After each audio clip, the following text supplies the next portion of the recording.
Abraham Lincoln was many things in his life. A self-taught lawyer, an advocate of abolishing slavery, and of course, the 16th President of the United States. However, one of his lesser-known accolades was his days as a wrestler. Yes, a wrestler. No, not that kind of wrestler. In the rugged frontier life, it was common for men of a drunken nature to compete in fisticuffs.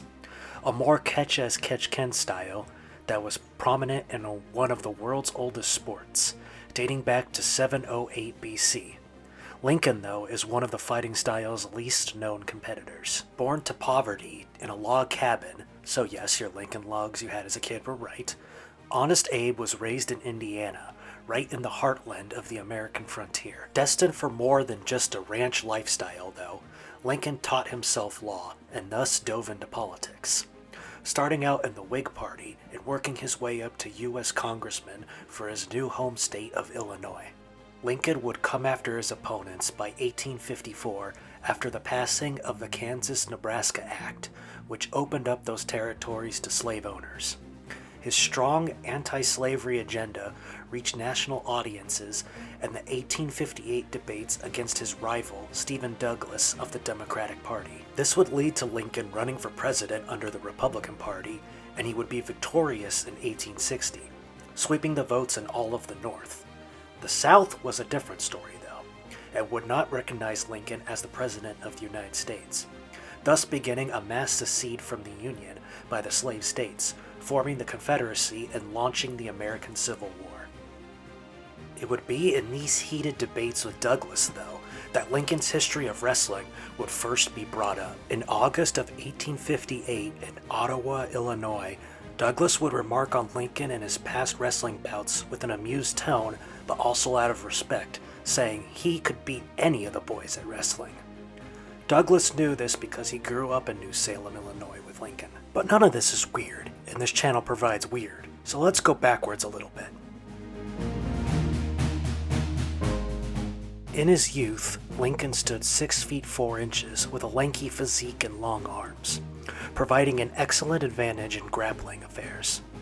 However, the wrestling described during this time period was nothing like the classic Olympic sport we see every 4 years, or the dramatic over-the-top theater work of professional wrestling. This was more a feat of strength outside the schoolyard type fighting, usually taking place outside a bar or a local residence.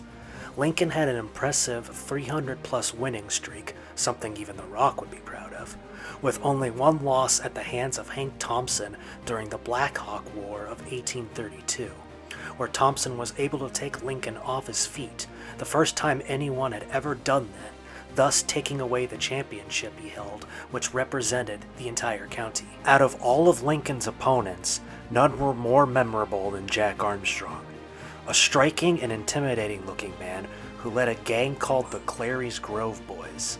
Although not much is known about how the bout got started, but the general consensus is that Armstrong heard about Lincoln's incredible wrestling prowess and decided to challenge him. Bets were made and the fight would take place outside the Ophert store, New Salem's local convenience store. Now, stories of the fight vary, but in the end, Lincoln was victorious over Armstrong. Some eyewitnesses say that the other members of the Clary Grove Boys tried to intervene after it looked like their boss was doomed.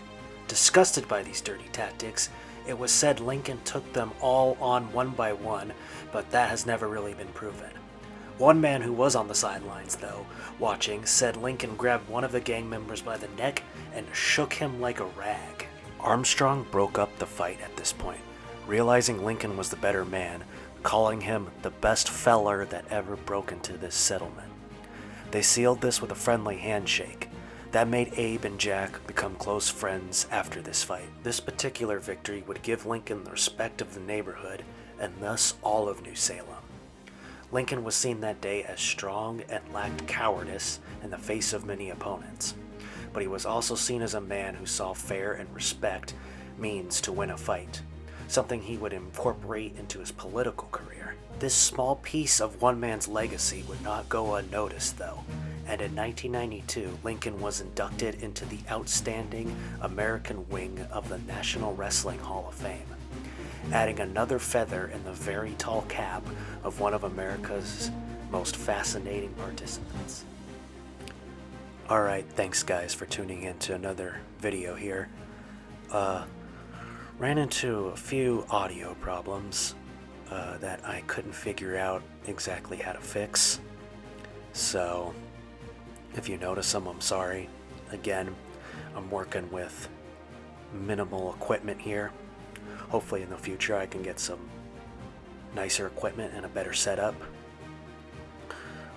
Also, I'm going to try something different for my next video. I'm going to combine 5 different stories into one video, and hopefully that'll make it a little bit longer. So yeah, look out for that. Spoiler alert, some of these stories will involve Benjamin Franklin's death and an ugly truck contest. Yeah, so tune in for that, and please like, subscribe, and share, and stay weird.